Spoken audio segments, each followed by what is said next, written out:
बुनियादी शिक्षा या बेसिक एजुकेशन, यह न केवल शिक्षा की बुनियाद है, बुनियादी शिक्षा, बल्कि जीवन की बुनियाद तैयार की जा सकती है बुनियादी शिक्षा को लागू करके। इसके विचार आज के इस ICT information and communication technology की एज में भी हमारे जीवन की बुनियाद है। थोड़े बहुत परिवर्तन करके इसको प्रासंगिक बनाया जा सकता है, क्योंकि गांधी जी जिस समय थे उस समय के विचार और प्रोडक्टिविटी के बेसिक प्रिंसिपल को ध्यान में रखते हुए बेसिक एजुकेशन को न केवल प्रारंभिक स्तर जो गांधी के विचार थे, बल्कि सेकेंडरी और ग्रेजुअली जो हम अपने इंडियन यूनिवर्सिटी सिस्टम की पुरानी ग्लोरी और पुराने पैटर्न को फॉलो करने की बात नेशनल एजुकेशन पॉलिसी के माध्यम से करते हैं, वहाँ तक पहुँच सकते हैं। तो बुनियादी शिक्षा के विचार, उसके संदर्भ इतने बुनियादी है कि वो सिर्फ शिक्षा की बुनियाद के लिए ज़रूरी नहीं है, जीवन की बुनियाद के लिए ज़रूरी है। और जब हम वर्ल्ड रैंकिंग के पैरामीटर्स को ध्यान में रखेंगे तो उस पैरामीटर के अकॉर्डिंगली यदि हम हायर एजुकेशन में भी बुनियादी विचारों को लागू कर सके, बुनियादी शिक्षा के बुनियादी विचार को लागू कर सके, तो हमारी यूनिवर्सिटी रैंकिंग भी सुधर सकती है। क्योंकि जहां हम यूनिवर्सिटी और इंडस्ट्री के बीच के रिलेशनशिप का पैरामीटर देखते हैं, यदि हम बेसिक एजुकेशन की एम्स एंड की बात करें कि what are the aims and objectives of basic education as a concept, तो ये फोकस करता है physical and mental development. All round development का कंसेप्ट तो है ही, जिसमें इमोशनल डेवलपमेंट भी शामिल है, चूंकि अर्न एंड लर्न का जो रिलेशनशिप है वो आदमी को इमोशनली भी डेवलप करता है। So the aims of basic education is physical as well as mental and emotional development. यदि हम उसके दूसरे ऑब्जेक्टिव्स की बात करें तो ये सर्वोदय सोसाइटी की तरफ बढ़ता है, जहाँ हर व्यक्ति कार्य करे, अपने प्रोडक्ट के माध्यम से अपना जीवन यापन करे, समाज समृद्ध हो, व्यक्ति समृद्ध हो। फिर ये कल्चरल डेवलपमेंट की भी बात करते हैं। देखिए, आप देखेंगे सीतारमैया ने एक किताब लिखी भारत में पंचायती राज 2 भाग में, उसमें आप देखेंगे जो उन्होंने समीक्षा की है कि कैसे अंग्रेजों ने हमारे घरेलू धंधे को बंद कर दिया।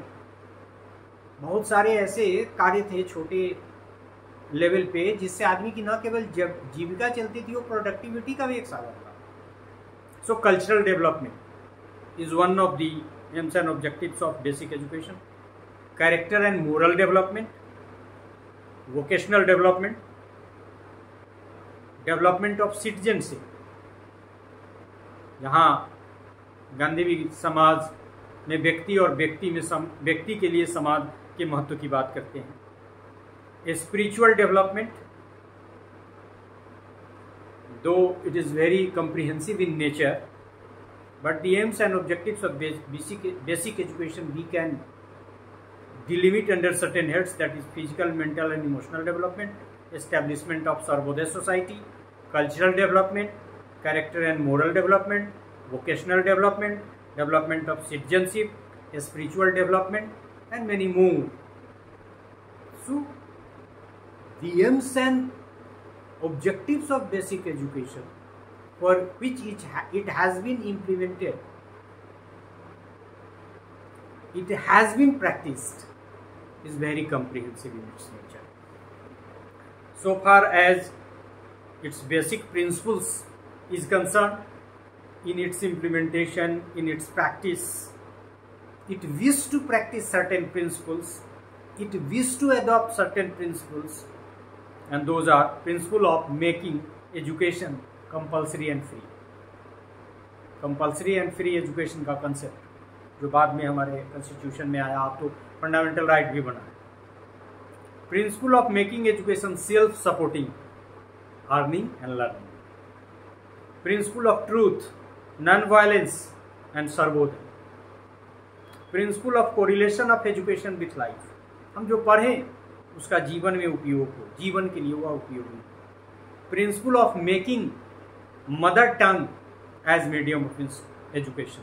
हमने करिकुलम की जो बात की उसमें हमने बताया कि साइंस एजुकेशन की भी बात करता है, जनरल साइंस की बात करता है, लड़कियों के लिए होम साइंस की बात करता है। उसमें थोड़ा बहुत परिवर्तन किया जा सकता है क्योंकि लड़कियां ही होम साइंस क्यों सीखें।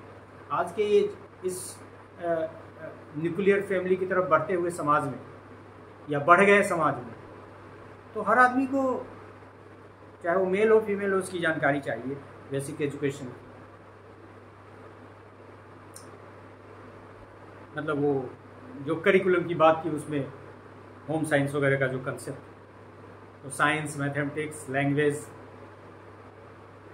और उसमें भी बहुत सारी चीज़ें जो हेल्थ से रिलेटेड उनके करिकुलम का हिस्सा है। Principle of correlation of education with life, life के लिए उपयोगी हो, लाइफ में उपयोगी। Principle of making mother tongue as medium of instruction, principle of basic education on handicrafts, और हैंडीक्राफ्ट की संख्या अब बढ़ रही है अपने प्राचीन गौरव के माध्यम से भी। आज गांव में चले जाइए, क्या दुर्दशा हो गई है गांव। अच्छा कारपेंटर गांव में नहीं मिलता है, शहर में मिलता है, और शहर में वो ज़्यादा पैसा कमा रहा है। So this is the dignity of labour. हम उसको स्वीकार नहीं करेंगे गांव के लेवल पे, उससे काम थोड़ी चलना है। लेकिन ग्रामीण विकास भी गांधी का एक बड़ा सपना था, और उन्होंने जो विकास का स्वप्न देखा था वो ग्राम के माध्यम से आगे के विकास की यात्रा करने की बात है। Principle of developing knowledge as a unit, compact knowledge, integrated knowledge, knowledge in the light of hand, head and heart. इसको हमने पीछे ब्लूम की तरफ एक किया। कंपल्सरी, मतलब यदि ड्राफ्ट ऑफ एजुकेशन जो 1937 में जाकिर हुसैन कमेटी के माध्यम से आई, और विचार तो गांधी के थे ही, लेकिन उस पर कमेटी भी गठित की जिसको आप लोग जाकिर हुसैन समिति के नाम से जानते हैं।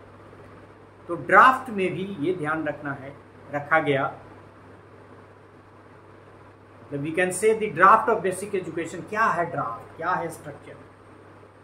Compulsory and free primary education to be provided to all children in 7 to 14 years age group, 7 से 14। Mother tongue medium of education होना चाहिए, ये बात की। एजुकेशन भी बेस्ड ऑन हैंडीक्राफ्ट और कॉटेज इंडस्ट्री, इसको बढ़ा सकते हैं आप। कंप्यूटर वगैरह से भी रोजगार मिलता है तो वो भी सिखाइए, लेकिन उसमें डिग्निटी ऑफ लेबर होनी चाहिए। ऐसा नहीं बटन दबाने से नहीं। ह्यूमनाइजेशन में touch is important. All our 5 sense organs must be employed. स्पर्श का महत्व वही समझ सकता है जिसने मानव को स्पर्श किया। टच थेरेपी का कंसेप्ट अभी भी साइकोलॉजी में। So education be based on handicraft और cottage industry. Selection of handicraft by considering abilities of learners and region needs, ये भी एक बहुत उसके ड्राफ्ट का हिस्सा था कि एक तो इंडिविजुअल की एबिलिटी जिस डायरेक्शन में, और दूसरा जो लोकल नीड को ध्यान में रखा जाना चाहिए, जिसको आज हम के प्रधानमंत्री कहते हैं वोकल फॉर लोकल। तो गांधी ने वहाँ कहा, आपको लगता है हमारे प्रधानमंत्री भी गांधी जी के विचार से वैसे तो प्रभावित हैं ही, सभी प्रभावित है, तो पूरा देश प्रभावित है क्योंकि राष्ट्रपिता है। लेकिन ये लोकल वोकल और फिर एबिलिटीज के अनुसार क्राफ्ट और रीजन के अनुसार articles for children use and for economic profit, बच्चे उपयोग कर लें और बना के बेच के पैसा भी कमा लें, दोनों बातें ड्राफ्ट का हिस्सा था basic education. Handicraft to enable the children to earn their livelihood, मतलब वो जो इंडस्ट्री और यूनिवर्सिटी रिलेशनशिप की बात के आधार पे जो यूनिवर्सिटी की रैंकिंग हो रही है, एक पैरामीटर है, उसकी बात गांधी ने उसी समय कर दी। तो यूनिवर्सिटी लेवल पे क्यों नहीं लागू की जा सकती? That is learning and earning. Education of handicrafts have social and scientific importance as. उन्होंने माना कि जैसे भी उनके शिक्षा दर्शन का हिस्सा है कि शिक्षा उत्पादकता का एक साधन है।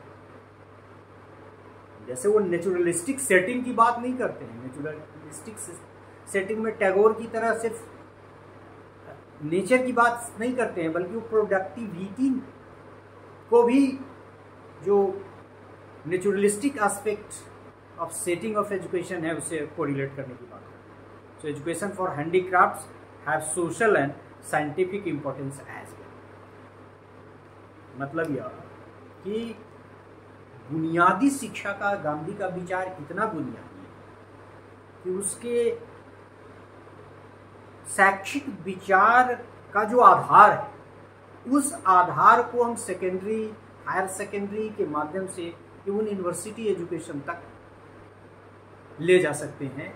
जब हमारे जो पुराने विश्वविद्यालय, जिसको नेशनल एजुकेशन पॉलिसी के माध्यम से हम यह कहने और इम्प्लीमेंट करने की बात करते हैं कि हमने इंसाइट लिया है अपनी पुरानी यूनिवर्सिटीज से, नालंदा, विक्रमशिला, उदानपुरी आदि आदि विश्वविद्यालय से, और वहाँ लोग हायर एजुकेशन में एक साथ 14-18 सब्जेक्ट सीखते थे, घुड़सवारी, मेडिसिन एक्सेट्रा। तो मल्टी डिसिप्लिन का जो कंसेप्ट है, उसका ये बहुत बड़ा उदाहरण बेसिक एजुकेशन है। हाँ, समय सापेक्ष, गांधी ने भी फ्लेक्सिबिलिटी की बात की है, रीजन की, स्पेसिफिक की बात की है, एबिलिटीज एस्पेक्ट की है। ये व्हाई नॉट स्टेज स्पेसिफिक? तो स्टेज स्पेसिफिक भी बेसिक एजुकेशन को लागू करने के लिए, या मूल रूप में न लागू कर सके, बहुत सारा इंफ्रास्ट्रक्चरल चेंज हम नहीं कर सकते, क्योंकि हमारे विश्वविद्यालय की सबसे बड़ी दुर्दशा तो यह है कि महाविद्यालय में जगह नहीं है, जो सो कॉल्ड पब्लिक स्कूल्स हैं उसमें जगह नहीं है, खेल का मैदान नहीं है, जो फिजिकल डेवलपमेंट बहुत इंपॉर्टेंट एस्पेक्ट है गांधी के एजुकेशन का। तो यूनिवर्सिटी में भी प्रॉब्लम है, इंफ्रास्ट्रक्चर सबसे बड़ा प्रॉब्लम है, तो पूरा नहीं लागू कर सकते हैं उसके।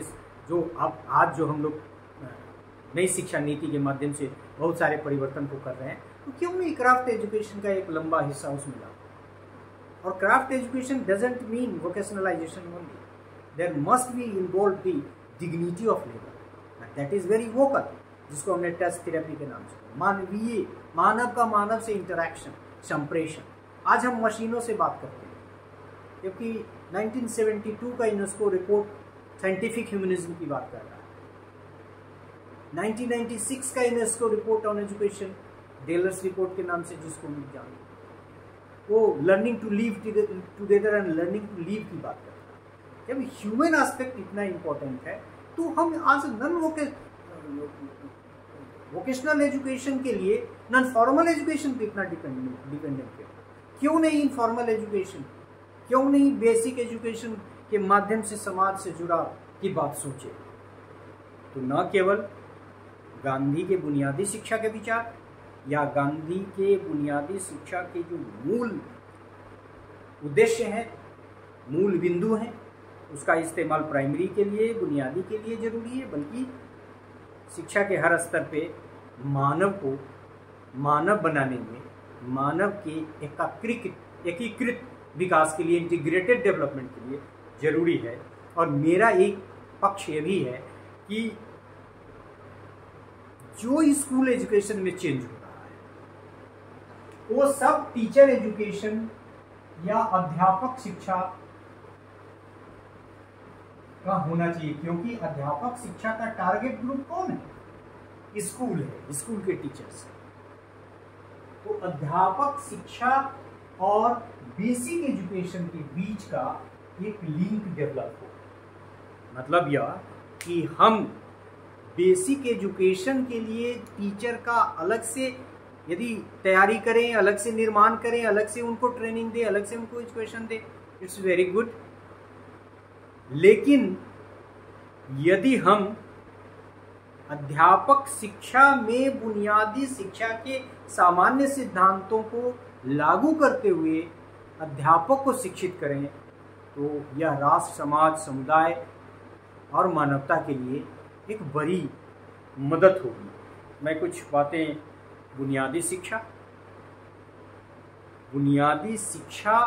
एवं अध्यापक शिक्षा और दोनों के अंतः संबंध के लिए अपने कुछ सुझाव देना चाहता हूं, और वो सुझाव ये हैं कि बुनियादी शिक्षा का विस्तार पहले माध्यमिक शिक्षा स्तर फिर आगे तक किया जाए। अब जगह नहीं है, खेल का मैदान नहीं है, कुछ करने के लिए नहीं, तो सोचना होगा। बुनियादी विद्यालय एवं शिक्षक शिक्षा, अध्यापक शिक्षा, महाविद्यालय एक ही परिसर में आवासीय व्यवस्था से यदि संचालित हो सके बहुत अच्छी बात है। बुनियादी शिक्षा का स्वरूप समावेशी शिक्षा के अनुरूप, इंक्लूसिव एजुकेशन सिर्फ करिकुलम में हम लोग थ्योरेटिकली पढ़ते हैं, वो इम्प्लीमेंट हो ही नहीं पा रहा है समाज में। बुनियादी शिक्षा की मूल भावना के आलोक में विद्यालयी शिक्षा एवं शिक्षक शिक्षा या अध्यापक शिक्षा के लिए राष्ट्र स्तरीय पाठ्यक्रम का निर्माण, विद्यालयी शिक्षा एवं अध्यापक शिक्षा दोनों स्तरों पर सामान्य पाठ्यक्रम के साथ साथ विशिष्ट विषयों के को ऐच्छिक विषय के रूप में रखा जाए, चाहे वो क्राफ्ट सेंटर्ड हो, कुर्सी बुनना हो और मूर्तिकला हो, जो भी आप रखना चाहें। सभी विधाओं एवं विषयों में कुशल शिक्षक एवं अध्यापक शिक्षक का चुनाव एवं निर्माण विशिष्टता के आधार पर हो। अध्यापक शिक्षा पाठ्यक्रम की अवधि जितनी भी हो, बुनियादी तालीम के सिद्धांतों का उसमें समावेश जरूर हो। विद्यालयी शिक्षा एवं अध्यापक शिक्षा दोनों प्रकार के पाठ्यक्रम की प्रकृति के निर्धारण में व्यावसायिक एवं व्यवहारिक पक्ष पर बल दिया जाए। माध्यमिक स्तर पर शिक्षा को अनिवार्य एवं निःशुल्क बनाने एवं बनाए रखने के लिए सरकारी तंत्र द्वारा सभी प्रकार के संसाधनों की यथोचित व्यवस्था की जानी चाहिए। पूरी बुनियादी शिक्षा व्यवस्था एवं कार्यक्रम का मूल्यांकन एक निरंतर प्रक्रिया होनी चाहिए। विशेष परिस्थिति में स्वतंत्र बुनियादी शिक्षक शिक्षा के विकास पर विचार किया जाए। इसे इंटीग्रेटेड नहीं कर सकते हैं, रेस्ट्रिक्टेड करना है तब की बात है। बुनियादी शैक्षिक विकास के मापक एवं मानक राष्ट्रीय एवं अंतर्राष्ट्रीय दोनों स्तर पर, मतलब बुनियादी शिक्षा अपने आप में एक विचार है, एक विचार क्रांति है। ये प्राइमरी एजुकेशन की चीज नहीं है। इसके माध्यम से व्यक्ति के व्यक्तित्व के साथ साथ उत्पादक क्षमता को भी विश्वविद्यालय स्तर पर बढ़ाया जा सकता है। अब फिर हम सिर्फ बात जो कर रहे हैं इंटरप्रेन्योरशिप की बात कर रहे हैं, हम स्टैंड अप इंडिया की बात कर रहे हैं, स्टार्टअप इंडिया की बात कर रहे हैं, क्या उसमें बुनियादी शिक्षा के बुनियादी सिद्धांतों को लागू नहीं कर सकते? Not in terms of the academic knowledge only, in practice, in spirit, in thought, physically, mentally and emotionally। तो विद्यालय बुनियादी शिक्षा के विचार इतने बुनियादी हैं कि न केवल वो प्राइमरी एजुकेशन के लिए स्कूल है, सेकेंडरी और यूनिवर्सिटी लेवल तक के लिए उपयोगी है। आज भी जब हम लोग पीएचडी लेवल पे भी कर रहे हैं तो ये बात आ रही है कि पीएचडी की डिग्री फाइनल मिलने से आपको बताना पड़ेगा कि इसकी उपयोगिता क्या है, सामाजिक संदर्भ में इसकी क्या उपयोगिता है। तो बेसिक शिक्षा की तो मानवीय विकास से लेके समुदाय और समाज के विकास में महती भूमिका है, उसके बुनियादी विचार को। तो बुनियादी शिक्षा को न केवल प्राइमरी सेकेंडरी तक रखा जाए, इसको एक विचार क्रांति के रूप में हम अपने समग्र शिक्षा व्यवस्था का अंग बनाएं, लागू करें। हाँ, बदली हुई परिस्थितियों के आलोक में हम पाठ्यक्रम में क्राफ्ट सेंटर्ड एजुकेशन के साथ साथ वोकेशनलाइजेशन के और भी कोई डायमेंशन है, स्ट्रीम है, उसको भी लागू करें। लेकिन बुनियादी शिक्षा के मूल सिद्धांतों को, बुनियादी सिद्धांतों को शिक्षा के हर स्तर पर लागू करें, हर तरह की शिक्षा में लागू करें। So this is all about this part of lecture, that is basic education and Gandhi. Thank you very much.